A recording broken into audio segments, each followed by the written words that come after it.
and welcome to your business plan. So I'm going to upload this template for you into your module. There are no lessons per se for this actual module because you're going to work your way through doing this business plan. Now, a business plan is a very long document, but it doesn't need to be complicated.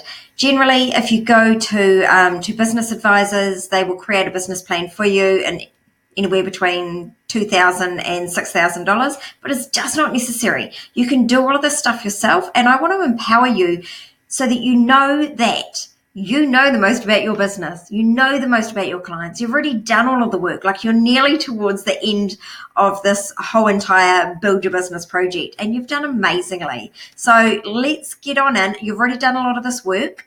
So some of it's going to be cut and paste for you, and some of it's going to be doing some even further digging. So you've already clarified, and you're really going to clarify even further now. So what I want you to do is I want you to look at one different part.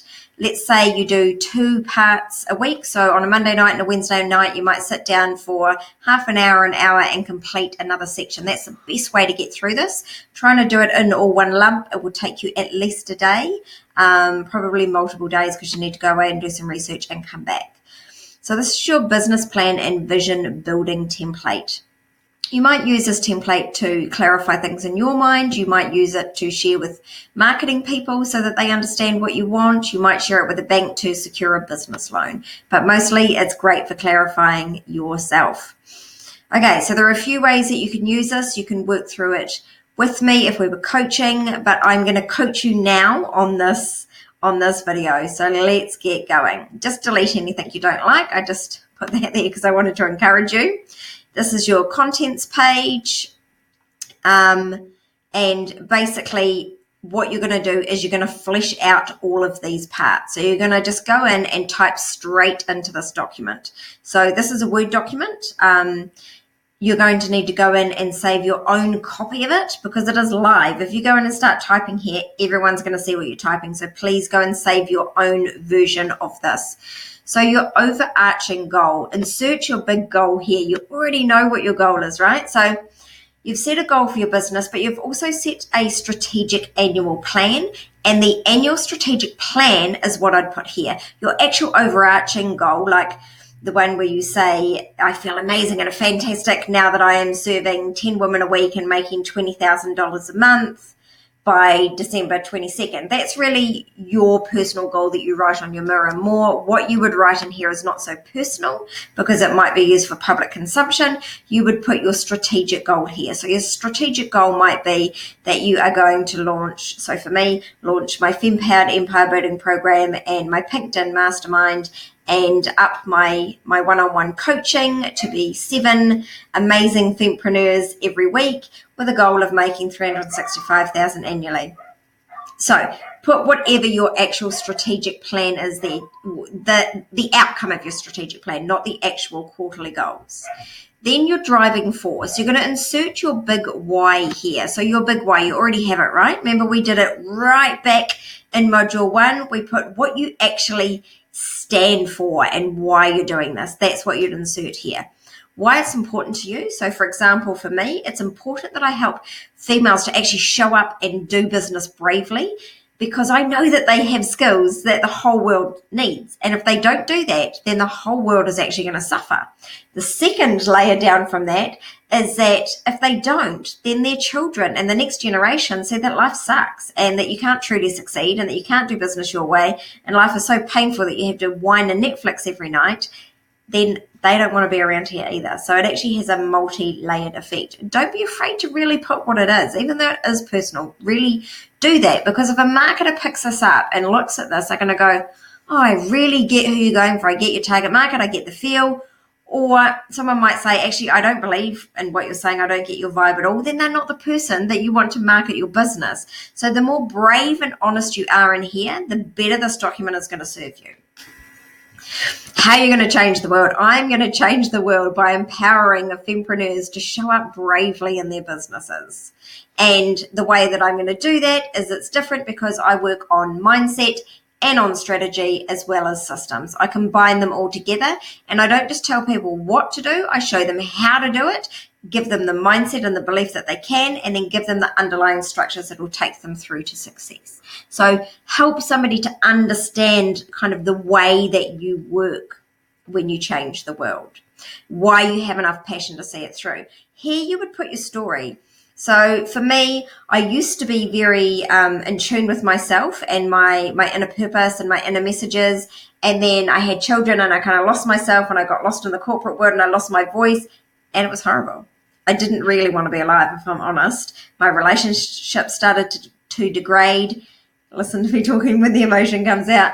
And so therefore, I went through a really painful period, but I found my way back out of it and found a way to reconnect to my spiritual self. And that's why I have enough passion to see it through. I don't want any other woman to not want to live, to not want to be here anymore. Okay, on to lighter things. About you. Tell us a bit about you. So I'm Michelle, and I started my life out when I left school very early at 16 to follow a career that people judged me for. However, it made me a lot of money and made me very happy. So the moral of the story there is that follow your intuition. I have these qualifications, etc., etc., etc.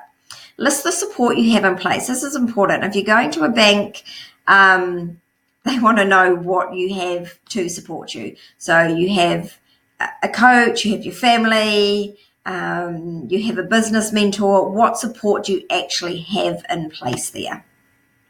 Basically, they want to mitigate the risk. If you don't have any support, you're a too high a risk to loan to. List the skills and that says how. List the skills and know how you bring to the table. So what is your passion? Your strong can-do attitude? Did your parents model success to you? Do you have a good support network? Your qualifications and experience? They're not necessarily going to be these things. They're going to be different things. What are the skills and the experience and the know-how that you actually bring? Have you had 10 dogs throughout your life so you know exactly what a dog needs? Do you understand your target market really well? Why? Like, help somebody to understand a little bit more about you. The fourth part is a business description. Overall, who, what, where, when, how. So the five W's, even one of them is an H, that always makes me laugh. Overall, who are you serving? What are you actually doing for your customers? Where are you doing it? Is it online? Are you global? Are you local? Are you national? When do you do it? Are you open 24/7? Do you just do it in a downturn market? Do you do it in an upturn market? And how do you do it? Do you have a team of salespeople behind you? Are you a one-man band with a plan to grow?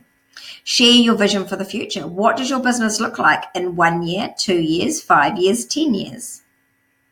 That will also obviously necessary for the bank, but also necessary for a marketer if you show them this information. Market offerings for your product and services. What is the product or service? Really describe it. That's harder than what you think. And marketers really need to know what your product or service is so they can market it properly. How is what you're offering unique? Who is your target market? You've done lots of work around that. Where you've got how your offering is unique, you can put the 3 things that you are queen at that we did earlier on. Why do your target market need your product? And what specific solution or opportunity are you offering your target market? So when we really refined your offerings, that's what you're going to put in there. You might even put some of that market research that you did. What will you offer specifically and what won't you offer? Will you start with something but build it into something else later on?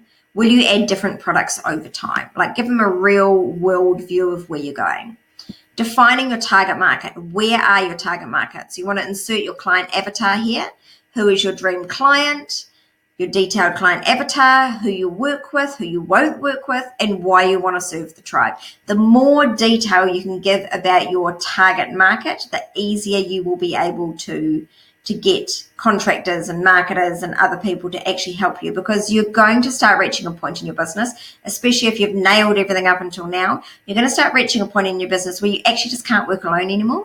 So you get to a level where you've done everything you can on your own, and now you start to need adding people to your team, getting support from outside coaches and mentors and other programs, and you start to need a little bit more. So you really need to define your target market before you know who's going to be able to help you.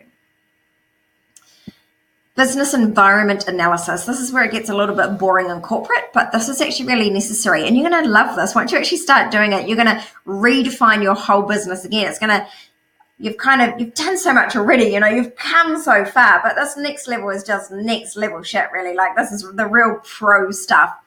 You're going to love this. So a SWOT of your business environment. So a SWOT is your strengths, your weaknesses, your opportunities, and the threats. So the strengths are, why is your business in a really solid position to offer this? Weaknesses, what don't you have? Are you a one-man band? Is marketing not your strength? Are there a lot of competitors? What are the opportunities? Could you go from dog walking into dog accommodation? What are the threats? Is there government regulation coming saying that you are not going to be able to operate without a license? Like, what are the immediate threats? So the strengths and weaknesses of your particular offering, the opportunities for growth, and the threats to your offering, they are all considered part of the SWOT of your business environment. A 5 forces analysis, again, some boring marketing business speak for you there. 5 forces, what will affect your offering and how do you plan to work around any pressures in each of those areas? So you can use any forces you like, but some of the ones that I really like to use are political. Is there any change in laws coming up that might affect your business? Any local laws with the council that might affect your business? Do some research, do some phoning around. Environmental, is global warming coming and it's going to affect you walking your dogs outside? I've drawn a blank for anything else in environmental. Competition. What is the competition around you doing? Are they getting to the end life of their business? Are there people in their businesses that are about to retire? Do they have poor customer service? Do they offer a really strong product? So actually you need to offer a completely different product. Like, what can you tell us about your competition? Really do some research. Find out who your 5 biggest competitors are and figure out how you are better than all of them. Local restrictions, so that could be physically or legislations, other council planning that you're not allowed to operate a dog business from home. Physical restrictions, is your property too small? Do you need to expand into your garage? Future trends, what is coming? People are becoming more conscious and environmentally friendly. So how can you grow your business to meet some of those future trends? Any financial restrictions coming? For example, in education, you can only enroll a certain number of people if you're a PTE and you're NZQA funded. That's a real financial restriction for someone in that area. New technologies. How will new technologies affect you and your business? Now, I would honestly spend a good 3 weeks doing this 5 forces analysis. This is the best thing that you can ever do to future forward your business. Industry exploration of your current business offering. So the history of dog walking, where did it start?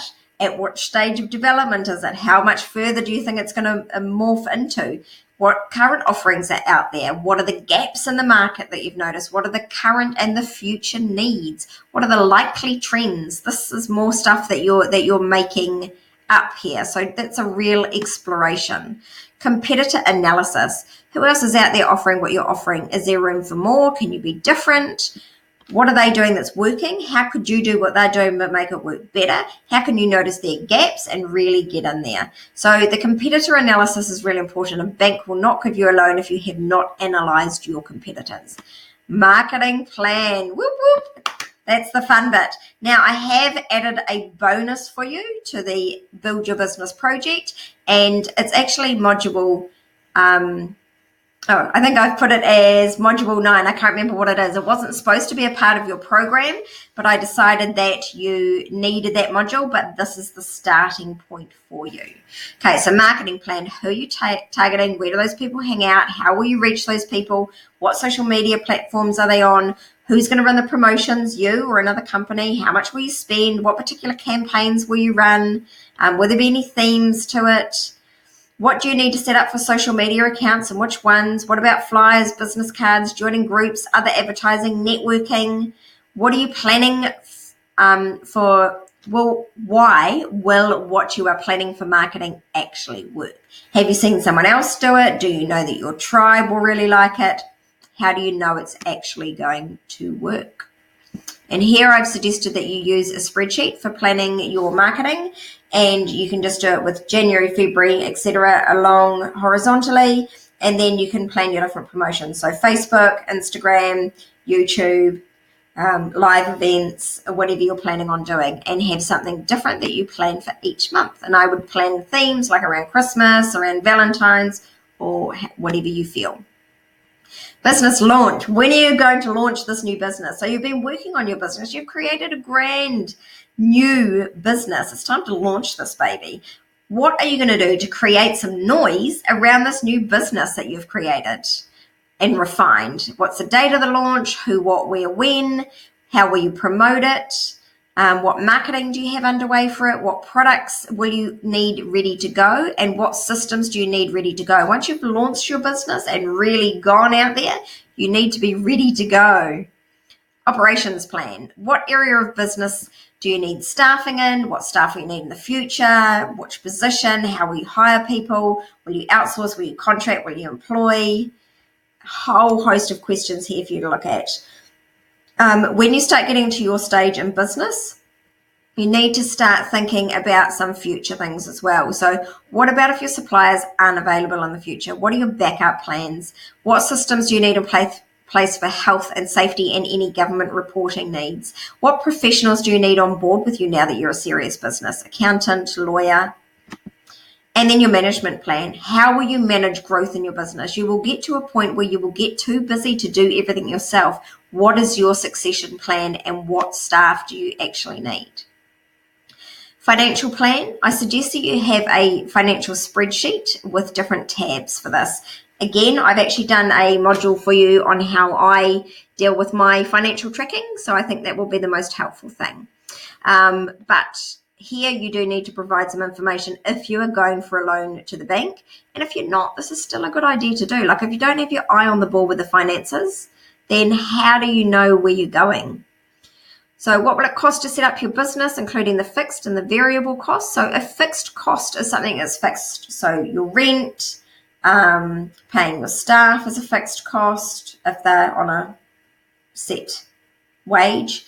Variable costs can be power. You don't know how much that's going to cost. Your stock, you don't know how much that's going to cost. So fixed is something that happens regardless of whether you're making any money or not. You'll still be paying some power, but it will be variable.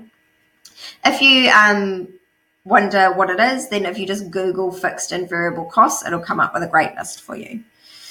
Cash forecast. How much money will you be making each month? So we're starting to get to the end of the year now. What for next year, January to December, do you plan to make each month? Because if you don't know what you're going to plan to make each month, how are you going to plan your marketing campaign to actually make that much money?